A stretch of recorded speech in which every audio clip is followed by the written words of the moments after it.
galab wanaagsan daawadayaal haddii aad Soomaaliya ku sugan tahay waxay ku tahay xilli galab ah haddii aad joogto wadamada caalamkana waxa laga yaabaa inay ku tahay xilli kale waqti walba ay ku tahay wanaagsan ayaan ku leenahay waxaan rabaa inaan ku soo gudbiyo xog iyo macluumaad degdeg ah oo aadan ka warqabin muhiimna ay tahay in aan la wadaagno saaxiibada nagu xiran qodobada xasaasiga ah ee wararkeena aad ku daawan doontaan waxa qayb ka noqonaya Firdhiye iyo madaxweyne Xasan Sheekh Maxamuud oo taliskii gooja cadda ku wareejiyay dawladda Turkiga maxaa ka jira in xilligan Somaliland ay ku hanjabtay in ay duqeyn doonto taliska gooja cadde waxaan kula wadaagi doonaa kulamo xasaasi ah oo ka dhacay magaalada Laascaanood ee xarunta gobolka Sool iyo taliskii gooja cadde oo xilligan laga dhigayo meel ay deegaansanayaan ciidanka Turkiga qodobada kale wararkeena aad ku daawan doontaan haddii alla laga helo waxa qayb ka noqonaya Somaliland oo ciidankii ugu badnaa xilligan geysay magaalada Boorame ee gobolka Awdal iyo jabhadihii halkaasi ka dilaacay oo xilligan dhaqdhaqaaqyo culus ka bilaabay gobolka Awdal iyo dagaal laga cabsi qabo in gobolkaasi uu ka qarxo waxaan kula wadaagi doonaa macluumaadka ku aadan saraakiil ka socota ciidanka Somaliland oo gudaha u galay magaalada Boorame iyo xiisad culus oo ka taagan magaaladaasi qodobada kale wararkeena aad ku daawan doontaan haddii Eebweyne uu qadaro waxa qayb ka noqonaya Garaad Jaamac Garaad Cali oo hogaaminaya ciidamo aad u fara badan oo ka baxay magaalada Laascaanood ee xarunta gobolka Sool xilli garaadka uu diiday in uu la kulmo madaxweyne Xasan Sheekh Maxamuud iyo ka qaybgalka caleemasaarka madaxweynaha maamulka waqooyi bari ee shalay ka dhacay magaalada Laascaanood waxaan kula wadaagi doonaa xogta macluumaadka wararkii ugu dambeeyay iyo madaxweyne Xasan Sheekh Maxamuud oo ka soo ambabaxay Laascaanood isaga oo aan natiijo ka gaarin siideynta maxaabiistii ku xirnayd magaaladaasi qodobada kale wararkeena aad ku daawan doontaan haddii alla laga helo waxa qayb ka noqonaya dagaalkii Warsheekh oo mar kale soo laba kacleeyay kooxda shabaab oo weerar rogaal celis ah ku soo qaaday ciidanka xoogga dalka iyo kuwa dadka deegaanka dagaalkii cuslaa ee dhacay saacadii la soo dhaafay iyo khasaaraha ka dhashay ayaan ku soo gudbin doonaa iyo maleeshiyaadka kooxda shabaab oo guulo ka sheegtay dagaalkii ka dhacay duleedka degmada Warsheekh ee gobolka Shabeellaha Dhexe qodobada iyo qodobo kale iyo wixii nagu soo kordha ayaa daawan doontaan haddii aad nagu cusub tahay nagu soo biir like share muuqaalkan subscribe diboggan si aad uga mid noqoto saaxiibada halkan joogtada uga hela wararka warbixinada iyo macluumaadka mar walba aan halkan idinku soo gudbinino waa hagaag daawadayaal qaybaha ugu horeeya ee wararkeena ayaan ku bilaabaynaa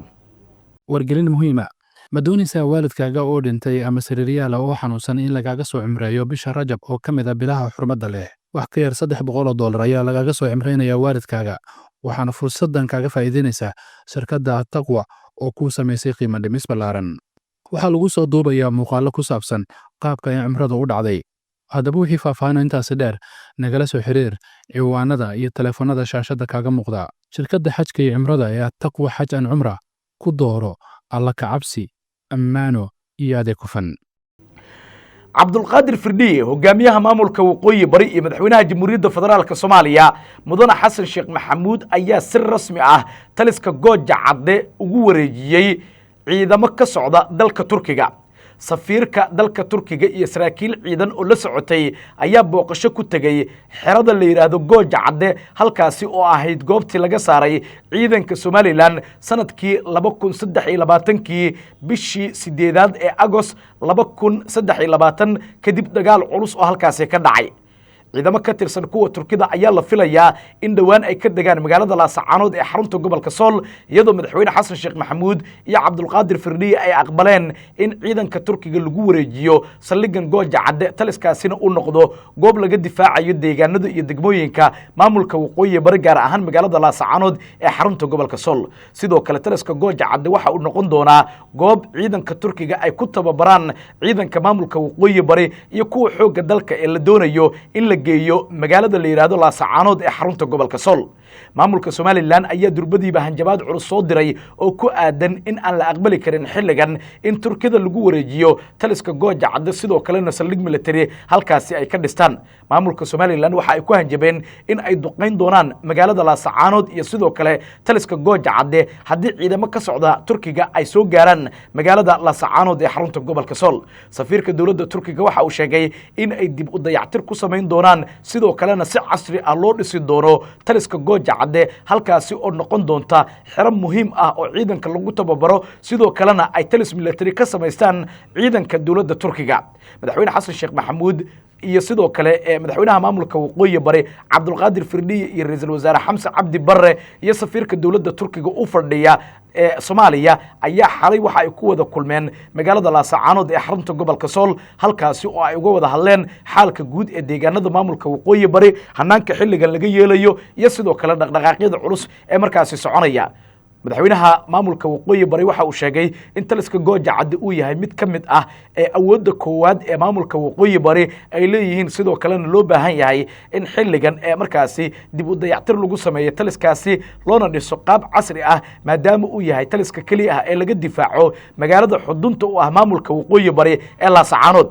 ciidamo turki ah ayaa la sheegay in durbadiiba ay tageen taliska gooja cadde sidoo kalena ay la wareegeen maadaama ciidamo aad u fara badan oo ka socda dowladda turkiga ay tageen magaalada laasacaanood qaybna ay ka ahaayeen ilaalada madaxweyne xasan sheekh maxamuud oo labadii cishe ee lasoo dhaafay ku sugnaa magaalada laasacaanood ee xarunta gobolka sool macluumaadka iyo wararka la helayo waxa ay xaqiijinayaan in xilligan dhaqdhaqaaqyada magaalada laasacaanood ay sii kordhayaan iyadoo maamulka somalilanna xilligan tala ay ku ciirsan tahay marka laga soo tago in markaa ay duulaan afka ka iclaamiyaan mooyaane ay markaasi waayeen awood kale oo ay ku weerari karaan gudaha magaalada laasacaanood ee xarunta gobolka sool madaxweyne xasan sheekh maxamuud ayaa si nabadgelyo ah dib uga soo laabtay magaalada laasacaanood iyadoo taliskii gooja caddena lagu wareejiyey ciidamo turki ah kuwaasi oo xilligan tababaro iyo sidoo kale qalabaynba ka bilaabi doona ee magaalada laasacaanood iyo taliska gooja cadde oo ah halka xilligan laga difaacayo magaalada waqooyi bari xudunta u ah ee laasacaanood dhaqdhaqaaqyadii ugu cuslaa ayaa ka soconaya jiidaha dagaalka ee gobolka sanaag iyo sidoo kale gobolka sool iyo xerada guumays markan wixii ka dambeeya maamulka waqooyi bari waxa ay doonayaan in ay ku dhawaaqaan dagaal ka dhan ah ciidanka somalilan ee ku sugan xerada la yidhaahdo og halkaasi oo dhaqdhaqaaqyo military ciidanka somalilan saacadihii lasoo dhaafay ee ka wadeen sidoo kalena awood ciidan oo 10 kun oo askari ku dhowaad gaaraysa ay ku soo bandhigeen taliska la yidhaahdo og halkaasi oo ciidanka somalilan iyo sidoo kale taliya gaaxnuugba muddooyinkii ugu dambeeyey ay ku sugnaayeen magaalada laasacaanood markan waxay noqonaysaa mid ka mid a magaalooyinka xilligan helaya awoodda dhinaca ciidanka iyo sidoo kale taageerada dhinaca militariga dowladda turkiga maadaama xilligan taliskii gooja cadde uu noqonayo goob markaasi ciidamada turkida ah ay deegaansadaan sidoo kalena laga dhisi doono talis aad markaasi macquul u ah oo loogu talagalay in xilligan laga difaaco guud ahaanba deegaanada iyo degmooyinka maamulka waqooyi bari haddii talis gooja cadde laga dhiso sidoo kalena ciidanka turkiga halkaasi ay deegaansadaan laguna wareejiyey xilligan waxa ay noqonaysaa in somalilan rajadii ay ka qabtay magaalada laasacaanood in ay la wareegto in ay meesha ka baxayso awood ciidan iyo cudud xoog lana xilligan ay la soo baxayaan maamulka waqooyi bari ee uu hogaaminayo cabdulqaadir firdhiye kuwaasi oo iyagu qudhooda doonaya in ay la wareegaan magaalada ceergaabo ee gobolka sanaag xaaladda guud ee gobolka sool waa mid aad u kacsan dhaqdhaqaaqyadii ugu xooganaa ayaa laga dareemayaa iyadoo markaasi xilligan magaalada laasacaanood ay ka dhacday caleemasaarkii madaxweynaha maamulka waqooyi bari weliba si nabad ah maadaama ciidankii ugu badnaa ay ku sugnaayeen taliska la yidhaahdo og halkaasi oo dhaqdhaqaaqyo culus waa taliska la yidhahdo guumays oo dhaqdhaqaaqyo culus ay ka wadeen ciidanka maamulka waqooyi bari haddaba adiga daawanaya sidee baad u aragtaa in taliskii gooja cadde lagu wareejiyo ciidanka maamulka ee waqooyi bari ay ku wareejiyaan ciidamo turki ah halkaasi oo la tilmaamay in laga dhisi doono talis casri ah oo laga difaaco magaalada laasacaanood ciidamo turki ahna dhowaan dowladda turkiga ay geen doonto xerada la yidhaahdo gooja cadde halkaasi oo ah goob muhiim u ah halgankii magaalada laasacaanood ee xarunta gobolka sool wixii kusoo kordho oo warar ah wararkeena dambe ayaad ku daawan doontaan haddii allaha ugu dalo uu raalli ka noqdo markana somalilan ayaa ciidankii ugu badnaa waxa ay geysay magaalada boorame ee gobolka awdal halkaasi oo jabhadihii ku sugnaana ay ka bilaabeen dhaqdhaqaaqyadii ugu cuslaa jabhadda beelweynta gadabuursi ayaa lagu soo waramayaa in ay xilligan bilaabeen dhaqdhaqaaqyo culus oo ay ku doonayaan in ay kaga hortagaan tallaabooyinka maamulka somalilan xilligan ay doonayaan in ay ka hirgeliyaan magaalada la yidhaahdo boorame ee gobolka awdal xogaha iyo macluumaadka la helayo waxay tilmaamayaan in somalilan xilligan ay ka warheshay shirqoollada culus oo ay la damacsan tahay dowladda dhexe ee federaalka soomaaliya oo ku aadan in gobolka awdal xilligan uu ka go'o somalilan inteeda kale arrintaasi oo maamulka uu hogaamiyo cabdiraxmaan ciro si weyn ay uga biyadiidan yihiin macluumaadka iyo wararka la xaqiijiyey ee la helayo ayaa waxa ay tibaaxayaan in xilligan dhaqdhaqaaqyo culus ay ka soconayaan magaalada Boorama ee gobolka Awdal halkaasi oo ku dhawaad ciidamo gaaraya ilaa 3,000 oo askari oo ka tirsan militariga Somaliland ay gudaha u galeen isla markaana magaaladaasi dhaqdhaqaaqeeda xilligan ay xakameynayaan ciidanka militariga Somaliland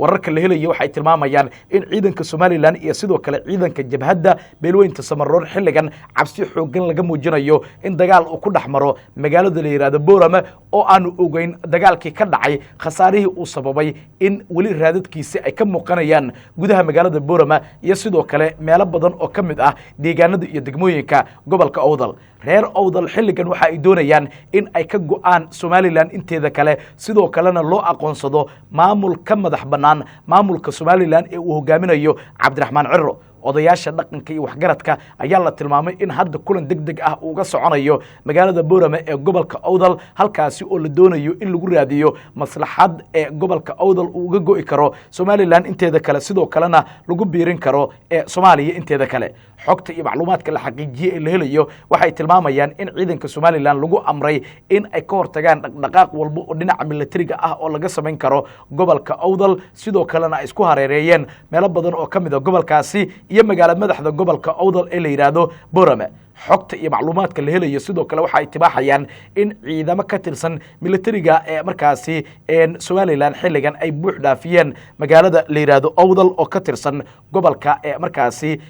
waa magaalada la yiraahdo Boorama oo ka tirsan gobolka Awdal dowladda federaalka Soomaaliya ayaa xilligan doonaysa in ciidamo ay ka dejiso gobolka Awdal iyadoo madaxweyne Xasan Sheekh Maxamuudna uu doonayo in uu ku dhawaaqo maamul markaasi gobolka Awdal ay yeelanayso oo markaa dowladda dhexe ee federaalka Soomaaliya si toos ah u hoostagaya qaybna ka noqonaya maamulada hoos yimaada ama xubnaha ka ah dowladda dhexe ee federaalka Soomaaliya madaxweyne Xasan Sheekh Maxamuud iyo sidoo kale odayaasha dhaqanka beelweynta ee markaasi daarood waxa ay ku ballameen in xilligan laga wada shaqeeyo midnimada iyo sidoo kale madax banaanida deegaanada iyo degmooyinka gobolada waqooyi arintaasi oo xilligan muujinaysa in madaxweyne Xasan Sheekh Maxamuud oo markaasi ay ka go'an tahay in Soomaaliya aysan kala go'in sidoo kalena Somaliland ee markaa damaceeda guracan ee ku aadan in la kala gooyo dalka in uu markaasi ka hortagayo haddaba wixii ku soo kordhay xiisada ka taagan gobolka Awdal wararkeena dambe ayaan idinku wadaagi doonaa haddii Allah ugu dalo uraale ka noqdo markana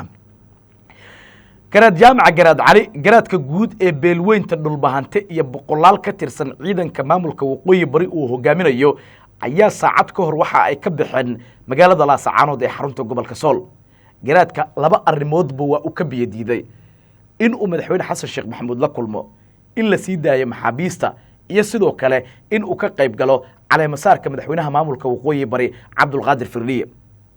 garaad jaamaca garaad cali awoodiisa dhinaca cududa qabaa'ilka ayuu xilligan ku soo bandhigayaa gudaha magaalada Laascaanood waxa uuna ciidamo badan ku diyaariyay deegaano iyo degmooyin ka tirsan gobolka Sool halkaasi oo uu doonayo in uu ka difaaco maxaabiista Somaliland ee la doonayo in sida qarsoodiga ah xilligan qayb ka mid ah lagu sii daayo Cabdulqaadir Firdiyana uu doonayo in markaasi maxaabiistan sii deyntooda waji uga helo dowladda uu hogaamiyo madaxweynaha jamhuuriyadda federaalka Soomaaliya mudane Xasan Sheekh Maxamuud iyadoo arintaasi laga duulayo waxa la tilmaamay in garaadku uu si weyn uga carooday in la soo hadal qaado xitaa maxaabiistan sideyntooda sidoo kalena waxa uu ka biyadiiday la kulanka madaxweyne Xasan Sheekh Maxamuud iyo sidoo kale ka qaybgalka caleemasaarka madaxweynaha maamulka waqooyi bari khilaafka u dhaxeeya garaad jaamac garaad cali iyo filla Soomaaliya meeshii ugu xooganayd ayuu gaaray waxa uu qayb ka yahay ragga ganafka ku dhuftay ee hor istaagay damacii madaxweyne Xasan Sheekh Maxamuud ee ku aadanaa in la sii daayo maxaabiista arintaasi oo si weyn garaadku uga biyadiiday qaybna uu ka ahaa dadkii ka dagaalamay ee odayaasha dhaqanka lahaa madaxweyne Xasan Sheekh Maxamuud ayaa isaga oo aan maxaabiista lagu wareejin isla markaana sii deynin waxa uu ka soo ambabaxay magaalada Laascaanood ee xarunta gobolka Sool boorsooyinkiisana waa uu ka soo xirxirtay iyadoo madaxweyne Xasan Sheekh Maxamuud hadda uu soo gaaray magaalada caasimadda Muqdisho si nabad ay ku dhacday caleemasaarkii madaxweynaha maamulka waqooyi bari Cabdulqaadir Firdhiye lama oga garaad jaamac garaad cali iyo ciidamadan uu hogaaminayo halka ay qabteen laakiin waxa la tilmaamay in dhinaca gobolka Sool ay u weecdeen iyaga oo ka ambabaxay magaalada la yiraahdo Laascaanood ee xarunta gobolka Sool oo garaadka maalmihii ugu dambeeyay oo ku sugnaa sidoo kalena uu ku qaabilayay madaxdii hordhac u ahayd wafdiga madaxweyne Xasan Sheekh Maxamuud ee gaartay magaalada Laascaanood ee xarunta gobolka Sool dadka qaar waxay u muuqanaysay in la dhameeyey khilaafkii garaad jaamac garaad cali uu markaasi kala dhexeeyey dowladda dhexe ee federaalka soomaaliya laakiin xilligan waxay u muuqanaysaa in mowqifka garaadku uu meel cad taagan yahay sidoo kalena uu si weyn uga soo horjeestay garaadka in xilligan markaasi dowladda dhexe ee federaalka soomaaliya si weyn loo taageero iyadoo madaxweyne xasan sheekh maxamuud iyo garaadkana la doonayay in la wada kulansiiyo laakiin arrintaasi waxaa sida la sheegay ka soo horjeestay garaad jaamac garaad cali garaad jaamac garaad cali waxa uu diidan yahay in maxaabiista totaliba lasoo hadal qaado sidoo kalena laga wada hadlo maadaama maxaabiistan uu ku jiro nin la yidhahdo faysal cabdi bootaan oo qayb ka ah raggii madaafiicda culus ku garaacayay magaalada laascaanood ee xarunta gobolka sool wixii ku soo kordho oo wararkeenna iyo warbixinadeena soo socda ayaan idinkula wadaagi doonaa haddii allaha ugu dala uu raalli ka noqdo markana dagaal culus ayaa mar kale waxa uu dib uga qarxay magaalada la yidhahdo warsheekh ee gobolka shabeellaha dhexe duleedkeeda mar kale maleeshiyaadka kooxda shabaab ayaa soo weeraray degmada warsheekh ee gobolka shabeellaha dhexe iyagoo oo doonaya in ay gacanta ku dhigaan magaaladaasi laakiin ciidanka xoogga dalka iyo kuwa dadka deegaanka oo wata gaadiidka dagaalka ayaa dagaal culus kala hortegay maleeshiyaadka laakiin kooxda shabaab ayaa soo bandhigtay guulo ay ka sheegteen markaasi dagaalkii dhacay iyaga oo soo bandhigay markaasi agab military iyo sidoo kale gaadiidka dagaalka qaarkood oo la tilmaamay in ay ka carareen ciidanka dowladda federaalka soomaaliya ee halkaasi lagu galay xogta iyo macluumaadka la xaqiijiyo waxay tilmaamayaan in mar kale weerar rogaal celis ah ay qaadeen ciidanka xoogga dalka soomaaliyeed isla markaana weerarka uu ka dhashay khasaare iskugu jira dhimasho dhaawac oo la gaarsiiyey maleeshiyaadka kooxda shabaab xogta iyo macluumaadka la helayo waxa ay tilmaamaysaa in dagaalka weli markaasi saansaantiisa ay muuqanayso laakiin dagaalkii dhacay khasaare uu jiro labada dhinac soo kala gaaray ilaa iyo hadda lama xaqiijin karo khasaaraha rasmiga ah ee soo gaaray kooxda shabaab iyo sidoo kale dhinaca ciidanka xoogga dalka soomaaliyeed laakiin warsheekh iyo deegaano badan oo ka mid ah gobolka shabeellaha dhexe waxaa la tilmaamay in laga maqleeyey dhawaqa daryanka madaafiicda culus oo dhinacyadu ay isweydaarsanayaan iyo sidoo kale dhaqdhaqaaqyada dhinaca militariga ah ee xilligan ciidanka dowladda federaalka soomaaliya ay ka wadaan halkaasi gurmadkii ugu xooganaa ayaa la tilmaamay in ciidanka xoogga dalka soomaaliyeed ay heleen taasi oo suurtogelisay in mar kale la weeraro maleeshiyaadka kooxda shabaab sidoo kalena laga saaro halkii ay weerarka ku soo qaadeen ee ahayd duleedka degmada warsheekh saldhig military oo ay ku leeyihiin ciidanka xoogga dalka soomaaliyeed iyo kuwa dadka deegaanka macluumaadka la helayo waxay xaqiijinayaan in xaaladdu hadda ay yaro degan tahay laakiin mar kale waxaa dhacay dagaal aad u culus oo sababay in dadka qaar ay iskaga barakacaan deegaanada dagaalku uu ka agdhow yahay iyadoo dhaqdhaqaaqyaduna ay yihiin kuwa markaasi sii cuslaanaya ciidanka xoogga dalka iyo kuwa dadka deegaanka ayaa muddooyinkii ugu dambeeyey kordhiyey howlgallada ka dhanka ah kooxda shabaab waxaana barbar socday duqaymo aad u culus oo diyaaradaha dagaalka ee saaxiibada caalamka ay fulinayeen wixii ku soo kordho wararkeena dambe ayaad ku daawan doontaan haddii aad nagu cusub tahay nagu soo biir like saar muuqaalkan subscribe boggan si aad uga mid noqoto saaxiibada halkan joogtada uga hela wararka warbixinada iyo macluumaadka mar walba aan halkan idinkugu soo gudbinayno waad mahadsantihiin daawadayaal soo dhowaada galab wanaagsan